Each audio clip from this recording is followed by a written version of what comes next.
અને 4 સાડા 4 થાય ત્યાં તો તમે જો ઢોલક મૃદંગ રાસની તૈયારી, પાણી છંટકાઈ ગયા હોય ને ચારે બાજુ બધાય નવા મસ્ત મસ્ત સાડીઓ ને મસ્ત મસ્ત દાગીના પહેરીને બધાય રાસમાં આવે અને જે રાસની રમઝટ બોલે. કૃષ્ણ રાસ રમે છે કુંજન વનમાં. અને એ 1.5-2 કલાક આનંદ લીધા પછી વચનામૃત અને પછી હેલો પડે. પછી થોડું આગલા દિવસે ક્યાં જવાનું છે એનું મહાત્મા. ત્યાં મનોરથના દર્શન ખોલે અને એ મનોરથમાં જે આનંદ આવે અને આરતી કરીએ અને પછી પ્રસાદ લેવાનો. પછી ઢાઢી લીલા અને રાસ લીલા. તમારા જેવા બેટા નાના હોય ને એ બધાય બેસે. અમે અમારા પાલમાં બેઠા બેઠા હોતા હોતા સાંભળીએ. 8માં તો અમે ખસતા જ નહોતા. એ લોકોની જે છઠ્ઠા હોય, બોલતા હોય, એક્શન કરતા હોય ને એ વ્રજ ભાષામાં આપણે ભૂલી જઈએ કે ઢાઢી લીલા કે રાસલીલા જોઈએ છે. આપણને રાધાકૃષ્ણના દર્શન થાય. તો યાત્રા તો વ્રજ યાત્રા હોય કે કોઈ પણ નાનપણમાં જ કરવી. આમાં જેવા શું કરે ડોહલા ડોહલી જઈને, પણ અમને આનંદ એ કે ભલે ઉંમર પણ એ રજ તો અમને મળવાની,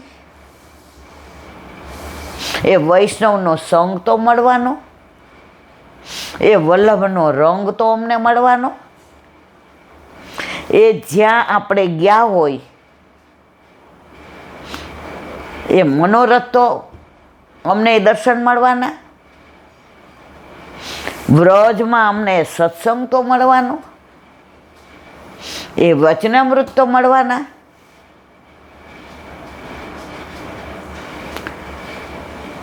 અને પછી રાતના જો આ તને ત્યાંની વાત કરી. બાકી તો કેવું છે, ઘણી વાર સાસરું બહુ સારું હોય ને તો બહુ વખાણ કરીએ જ નજર લાગે, પણ જઈએ પછી આણવાનો. હંમેશા પિક્ચરની સ્ટોરી સાંભળીએ ને એના કરતાં જોઈએ ને આનંદ આવે. એટલે અમે વલ્લભને વિનંતી કરીએ કે જીવાડ જેવો, ભલે અમે બધાની જેમ દોડી નહીં શકીએ તો કાંઈ નહીં, પણ એ વ્રજવાસીઓ એને રજરાની કહે છે. તો આ દિનચર્યા આનંદ ને પરમાનંદ. એટલે હવે અહીંયા વિરામ આપું છું. વ્રજની વાતો કરતા હવે વ્રજ વિહાર. નવનીત પ્રિય શાસ્ત્રીને ભગવત સ્મરણ.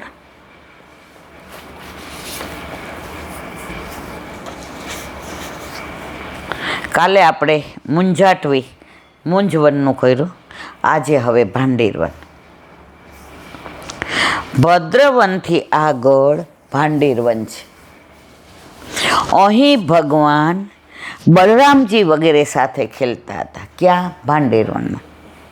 તેમાં પ્રલંબાસુર આવ્યો. ગોપનો વેશ તેણે ધરેલો, સખા રૂપે રમવામાં આવ્યો, ભળ્યો. ભગવાને તેથી તેને માર્યો નહીં. સખા બનીને આવ્યો ને એટલે ભગવાને ન માર્યો. જો પૂતના આવી હતી 6ઠા દિવસે, પણ સુંદર યશોદામાનો વેશ ધારણ કરીને સ્તનપાન કરાવી. તો આવા ભગવાન કયા? જેણે માતાની ગતિ આપી કોને? પૂતનાને. જે પ્રભુને મારવા આવી હતી, જેણે 16,000 બાળકોને મારી નહીં ખાતા, પણ વેશ કયો ધારણ? મારી માનો વેશ ધારણ કર્યો તોય એને માની ગતિ આપી. ભગવાન માને આટલું પેલું ગણે છે, તો અત્યારે વૃદ્ધાશ્રમ શું કામ વધે જ?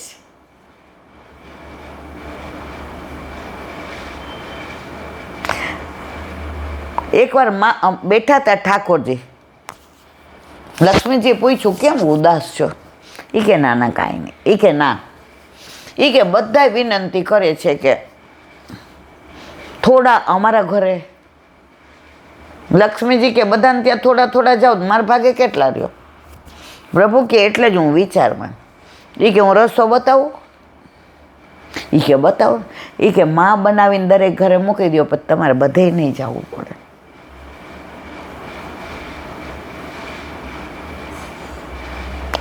તો પ્રભુ આવા નહીં માની ગતિ આપે. તો આપણને તો આપણા ઘરે વલ્લભે આપણા માથે પધરાવી દીધા છે, એટલે આપણે આપણી રતિગતિ મતીની ચિંતા. પણ એનો મતલબ એમ નહીં હોય પછી કે ડબરા ભોગ મૂકીને 4-5 દી બહારગામ વયું જવું. સખા રૂપે રમવામાં ભળ્યો, ભગવાને તેથી તેને માર્યો નહીં. જો પણ અસુર હોવાથી વેદરૂપ બલરામજી દ્વારા મરાવ્યો, પોતે ના માર્યો. વેદરૂપ બલરામજી, આવેશ બધાનું પ્રભુનો હોય બલરામજીમાં. એટલે બલરામજી એકદમ ગોરા, છતાંય વ્રજમાં બધે શ્યામ છે. કેમ? જે કાર્ય પ્રભુએ કરાવ્યું એમાં પ્રભુનો આવેશ હતો, એટલે બલરામજી શ્યામ. પણ તમે ખીંચે દાવજી જાઓ ને ત્યાં ગોરા છે, કારણ કે ત્યારે દ્વારકાથી પધાર્યા તો પ્રભુ નહોતા પધાર્યા,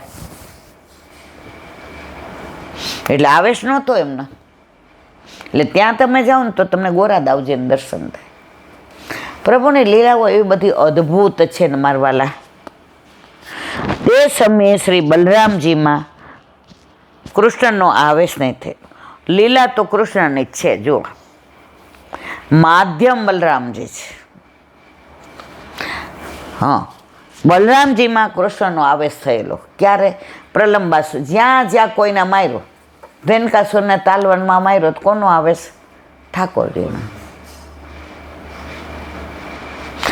એટલે બલરામજી શ્યામ, માધ્યમ બલરામજી છે. 2 ટોળી પાડીને રામકૃષ્ણ ખેલતા હતા. હારેલા શ્રી કૃષ્ણે શ્રીદામાને પધરાવ્યા, કંઠે લગાવીને. આમને 2 હાથે આમ. ભગવાન તો ભક્તો પાસે હારે જ છે. મર્યાદામાં બધાય ભગવાનને ભગવાન ભગવાન કરે, પુષ્ટિમાં ભગવાન ભક્ત ભક્ત કરે. મેરો ગજ્જન આવે ગો તબારોંગે ગો. અરે જેની કાની આપણે આપીએ છીએ એ વલ્લભે રાજભોગ ધર્યો. ઠાકોરજી આમ કરીને બેઠા, નવનીત પ્રિયાજી કાં મારવાલા, મેરો ગજ્જન આવે ગો ને આ પુષ્ટિ માર્ગ. તો આપણા ઠાકોરજી આપણા માથે બિરાજે છે ને એને આપણો સ્પર્શ ગમે છે. એક બેન મને એ જ કહેતા હતા, એ કે ઇલાબેન મારા 53 વર્ષથી ઠાકોરજી બિરાજે છે. હું નહીં કે 76 કે 78 વર્ષ. એ કે ઘણી વાર એવું બને કે ક્યાંક હું દવાખાને ગઈ હોય, કોઈ લૌકિક એવું મરી ગયું આમ, તો વહુ ને કહીને જાઓ કે પહોંચી લેજો બેટા.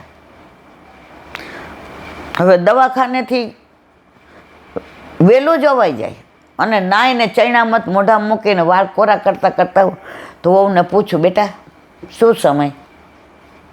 એ કે મમ્મી મારે આ છોકરાને મૂકવા તેડવા જવું માંડ્યું ને એટલે અવેર થયો છે, અનુસર બાકી. જો ઠાકોરજી એને રાહ જોવે, એને માં પોઢાડે ને તો જ એને આનંદ આવે, એની માં જગાડે ને તો જ. પ્રભુ સાક્ષાત છે ને છે જ. ભક્તો ભગવાનને ભાવથી જીતી લે છે. માલા રૂપ શ્રીદામાને કંઠે જ લગાવાય. અહીંથી આમ આગળ આમ હાથ કરે એટલે માળા થઈ ગઈ ને. ગોપરૂપી પ્રલંબે તો બલરામજીને ઉઠાવ્યા. જટ માયાવેશ છોડીને ભયંકર અસ્વરૂપ થઈને દોડવા માંડ્યું. બલરામજી પણ થોડા ત્રાસ્યા. સ્વરૂપ અનુસંધાને ભગવાદ્વેષ થતાં વજ્રમુષ્ટિ પ્રહાર કર્યો અને અસુર માર્યો. પાંડિરોનમાં કોને માર્યો? પ્રલંબાસુરને. કોણે માર્યો? બલરામજી. આવેશ કોનો હતો? કૃષ્ણનો. એટલે બલરામજી શ્યામ. બોલો વલ્લભાધીશ, વલ્લભાધીશ. મધુરાષ્ટક વેણુ મધુરો એનું અનુસંધાન. પ્રભુના વેણુનાદ વિશેના ગુણગાન કરતા ગોપીઓ અંદર અંદર વર્ણન કરે છે, જેનું વર્ણન વેણુ ગીતમાં અદ્ભુત કરવામાં આવે કે પ્રભુ ગોપ બાળકોની સાથે ગોચારણ કરતા ગાયોને એક વનમાંથી બીજા વનમાં ડચકારીને લઈ જાય ત્યારે મધુર મધુર સંગીત ગાતા ગાતા વેણુનાદ કરે છે. તે જ સમયે નટવર નાગરની છઠ્ઠા જોઈ મનુષ્યને પણ પશુ પક્ષીઓ નદીઓ વગેરે સ્થિર થઈ જાય છે. વૃક્ષો રોમાંચિત થઈ ચેતનવંતા થઈ જાય છે. આ વેણુનાદનો ચમત્કાર છે. ગાયો જ્યારે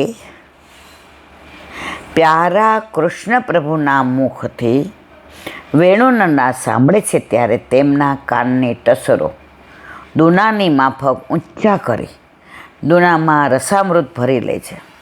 તેમજ ગાયો પોતાના નેત્રો દ્વારા શ્યામ સુંદરને હૃદયમાં પધરાવી મનથી આલિંગન કરી લે છે.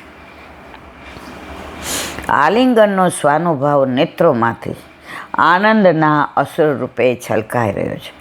તેમના થાનમાંથી આપમેળે દૂધ વહેવા લાગે છે. કોનું? ગાયને. પણ વાછરડાઓ તે દૂધનું પાન કરતાં કરતાં અચાનક વેણુનાદ સાંભળતા મુખમાં લીધેલ દૂધનો ઘૂંટડો મોઢામાં જ રહી જાય છે. કેવા પ્રભુ વેણુનાદ હશે! આપણે તો કોણ જાણે ક્યારે સાંભળવા મળશે. સુંદર વૃક્ષોની શાખાઓ પર વેણુનાદ સાંભળતા પક્ષીગણ ચૂપચાપ આંખો બંધ કર્યા વગર, મટકો માર્યા વગર શ્રી કૃષ્ણના રૂપ માધુર્યને માણતા કૃતાર્થ થઈ જાય છે. બીજું કાંઈ ન સાંભળતા તેમને મોહ પમાડનાર વેણુની ત્રિભુવનને મોહિત કરનારું સંગીત સાંભળવા તેમનું જીવન ધન્ય બને છે. ગોપીજનોને રાસ માટે આહ્વાન રૂપે વેણુનાદ કર્યો. તે વ્રજ સુંદરીઓના કામ બીજનું હરણ કરનારું મધુર વેણુનાદ કર્યો હતો. વેણુના નાદની અસર એવી કે તે સાંભળતા જ ગોપીઓ જે દશામાં હતી તે જ દશામાં પ્રભુ પાસે દોડી ગઈ. કોઈ શૃંગાર કરતી હતી તો આડા નવડા પહેર્યા,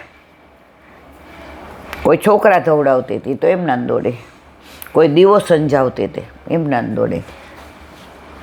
જેવો વેણુનાદ સાંભળો, જેવી સ્થિતિમાં હતી એવી સ્થિતિમાં જ ગોપી દોડી ગઈ.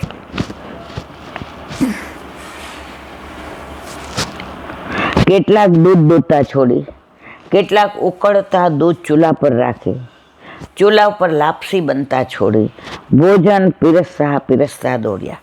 તો કોઈ નાના બાળકને સ્તનપાન કરાવતા દોડ્યા. કોઈએ પતિની સેવા છોડીને, કોઈ આંજણ અધૂરું આંજીને, વસ્ત્રો ઉલટા પહેરીને કૃષ્ણ પાસે પહોંચ્યા. તો નટખટે ગોપીઓને પાછા જવા કહ્યું. તો ગોપીજનોએ જવાબમાં કહ્યું, હે મધુસૂદન, ત્રણેય લોકમાં ભાગ્યે જ કોઈ એવી સ્ત્રી છે કે જે મધુર વેણુનાદ સાંભળીને ડગી ન જાય, લોકલાજ છોડી ન દે. આમ ગોપીઓ પણ પોતાને બોલાવવાનો યશ વેણુનાદને જ આપે છે. બોલો વલ્લભાધીશ. દયારામભાઈના ચંદ્રાવલા. કાલે આપણે 39માં ચંદ્રાવલાના વિરામમાં, 40માં, હવે 41માં. ધ્રુવજીને ક્યાં વય હતું, ક્યાં હતું સુદામાને ધન, કુબ્જાને ક્યાં હતું રૂપ, ઉગ્રસેનમાં શું પુરુષાર્થન, પુરુષાર્થન નહોતું ઉગ્રસેન રાય, ગજને ક્યાં હતી બ્રહ્મ વિદ્યાએ, પાર્થીમાં ક્યાંથી શુભ આચરણ, કેવળ ભક્તિ પામ્યા ગિરિધરણ, સેવો શ્રી કૃષ્ણ કૃપા. દયારામભાઈ કે છે ધ્રુવજીનું વય હતું ભક્તિ કરવાનું? ના, 5 વર્ષના. પછી કે ક્યાં હતું સુદામાને ધન, ખાવા નહીં હા હતા, મળવા આવ્યા તો બાજુમાંથી ને ઉછીના લઈ આવ્યા સુશીલા અને પ્રભુ માટે દીધા. આવા તો નિષ્કંચન હતા. તોય પ્રભુ એમના દોડીને લઈ આવ્યા, પોતે નીચે બેઠા અને ચરણ પ્રક્ષાળ્યા. ધ્રુવજીને દર્શન આપીને 21 પેઢી તારી દીધી. કુબજાને ક્યાં હતું રૂથ? નામ જ કુબજા, જન્મથી જ ખરાબ દેખાવે. કોઈ દેખાવ સારું આપણે સારું કુબજા જેવી છે, ઉપમાય કુબજાની આપ, એની પાસે ક્યાં રૂપ હતા? તો એ પ્રભુએ મથુરા જઈને જે ચંદન લઈને આવતી હતી, ક્યાં ચાલી આ સુંદરી? ઓલી ઊભી રહી ગઈ. એ કે હું સુંદરી? મને તો બધા કુબજા કહે છે. પ્રભુ કે ચંદન કોના માટે લઈ જાવ? કંસ. એ કે લઈ જવાય, લાવો લાવો મારી પાસે. પ્રભુમાં એવું આકર્ષણ લગાડ્યું અને પ્રભુએ પોતાના અંગૂઠાથી એના અંગૂઠા પર પગ મૂક્યો અને 3 અંગથી વાંકી કુબજા સુંદરી બની ગઈ. બધાય જોતા જ રહી ગયા. ઉગ્રેશનમાં શું પુરુષાર્થન? ક્યાંય ઉગ્રસેન લડ્યા? મથુરામાં કે દ્વારકામાં જરાસંઘ સાથે? છતાંય રાજા તો એને જ બનાવ્યા ને.